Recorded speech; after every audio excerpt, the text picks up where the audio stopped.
Hi everyone, Miriam Pinellas here with Chassidus is Medicine, where we're using the Jewish calendar and life cycle to help us heal and grow and live our best lives. We're about to enter the second half of Pesach, the time where we commemorate and relive the splitting of the sea. So 7 days after the Jewish people left Egypt, a miracle was performed and allowed them to cross the sea to continue on into their journey onto the promised land. The Jewish life cycle is not linear, it's a spiral. So we're not just commemorating and remembering something from the past, but we're reliving it every year. So we learn it so that we can tap into it and get into the consciousness of miracles, which is what's happening in the next couple days. Mitzrayim was 210 years of slavery. It was a long time of darkness and misery and torture. It could have felt hopeless, like there was no end in sight. But we learn that the Geula, the redemption, freedom came on account of the Jewish women. Why? Because the women in the depths of that Mitzrayim, of that darkness, they knew that Geula would come. They knew Hashem would come. They knew there was something else, and so they prepared for it. And there's countless stories in the Torah about Yocheved and Miriam, singular women, already living freedom and actualizing faith, and the women continuing to procreate and bring life into the world. And we know that on the other side of the sea, the women sang a song. They sang and they danced and they had instruments. And the reason they had instruments is because they knew back in Mitzrayim that there would be an end. They knew there would be freedom and healing. So too with us, we can be enacting and believing and singing and dancing even though we're not yet free. We can access a measure of that this Yom Tov with our faith.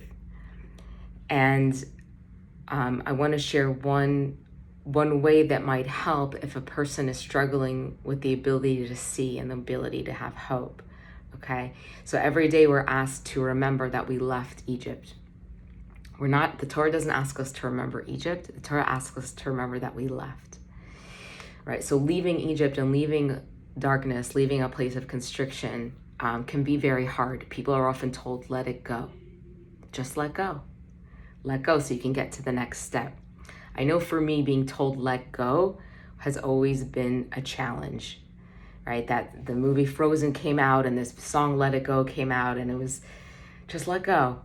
I personally was never able to connect to that as much as I wanted to. Letting go felt scary. Letting go felt like a free fall. Like I'm not holding on to anything. How can I let go? And then Hashem blessed me with another way of looking at it to help me do it. And that's with opening up. In Chinese medicine, the aspect of grief is connected to the organs of the lungs and the large intestine. And while there is an aspect of letting go that happens, I can leave pain. To leave pain, I have to grieve, I have to let it go, like the act of the large intestine, right?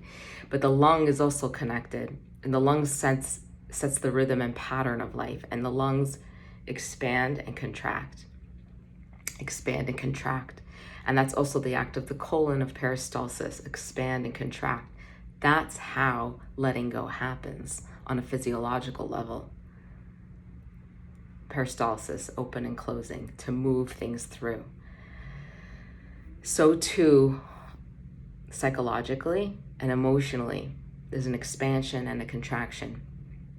Spiritually too, all of life is said to be an expansion and a contraction. Chesed is open and out, Gvura is contraction.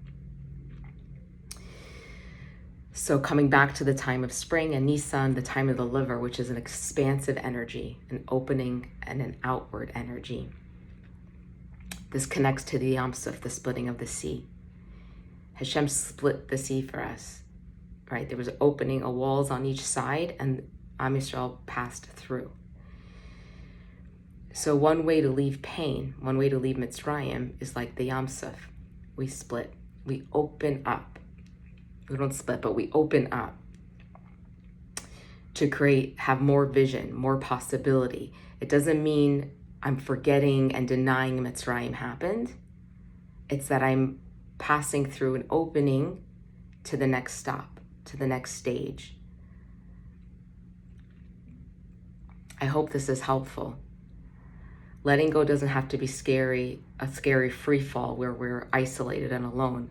Letting go can be an opening. I'm letting go of my constriction. I'm letting go of my limited vision and my limited experience of life. It's a choice we make. And I'm opening up to see what else is there. What else does life have in store for me?